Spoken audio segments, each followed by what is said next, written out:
Ether کے حوالے سے بات کرتے ہوئے درمیان میں ہمیں وقفہ لینا پڑ گیا۔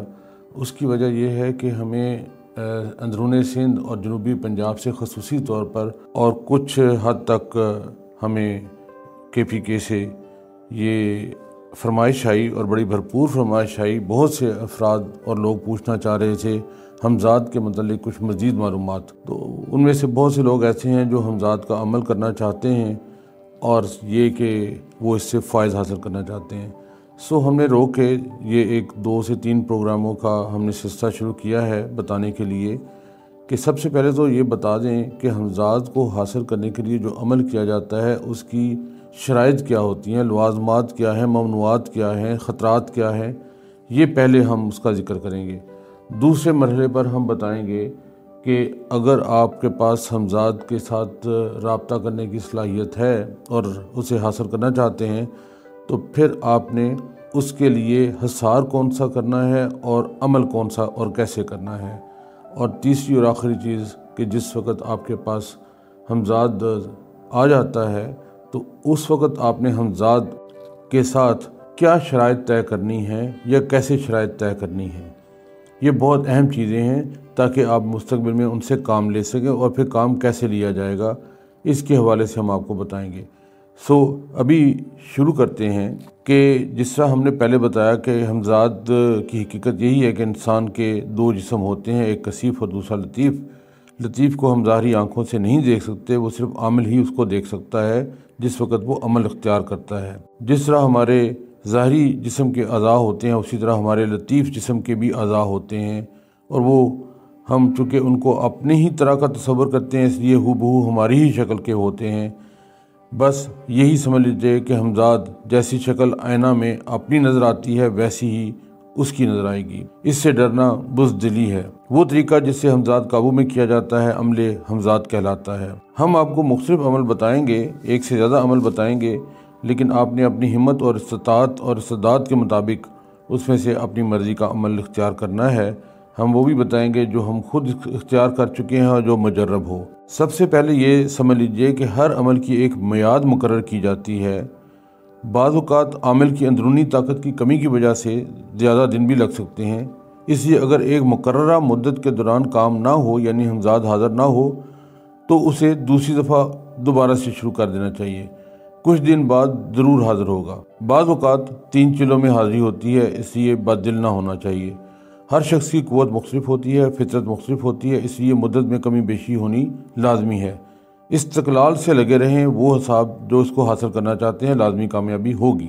جو عامل اعلیٰ درجے کی قوت ارادی اور تصور کے مالک ہوتے ہیں اور ہدایات پر پوری طرح عمل کرتے ہیں بہت جلد کامیاب ہو جاتے ہیں۔ قوت ارادی کو بڑھانے کے لیے ہمیں مختلف مشقیں کرنی چاہیے، اور اس کا ہم اپنے پرانے کچھ پروگرامز میں ذکر کر چکے ہوئے، نشستوں میں ذکر ہو چکا ہوا ہے۔ کوئی بھی عمل کرنے سے پہلے یہ فیصلہ کرنا چاہیے کہ میں اس عمل کو کر سکوں گا بھی یا نہیں، اور جس قدر اس کی ضروریات ہے اس کو ہم پورا کر سکتے ہیں یا نہیں۔ حمزات کا عمل ہر شخص کر سکتا ہے، خواہ مرد ہو یا عورت، لیکن اس کی کچھ شرائط ہیں جس کا بعد میں ذکر آئے گا، بشرطے کہ تندرست، مضبوط، فربہی دل اور باحوصلہ ہو، صابر ہو، اور قوت ارادی اس کی نہایت مضبوط ہو، اور وہ اپنے تصور کی قوت پر بھی قابو پا چکا ہو۔ یہ سب چیزیں ہم پہلے ذکر کر چکے ہوئے ہیں، تصور اور قوت ارادی کے اوپر ہم تفصیلی بات کر چکے ہوئے ہیں۔ اب اس کی ممنوعات کا میں ذکر کرتا ہوں کہ جو چیز نہیں ہونی چاہیے جب حمزات کا عمل کیا جائے تو اسے پہلے نمبر پر تو ہر ایک سے پوشیدہ رکھا جائے، اور یہ بات بھی ہم پہلے اپنے مختلف نشستوں میں کر چکے ہوئے ہیں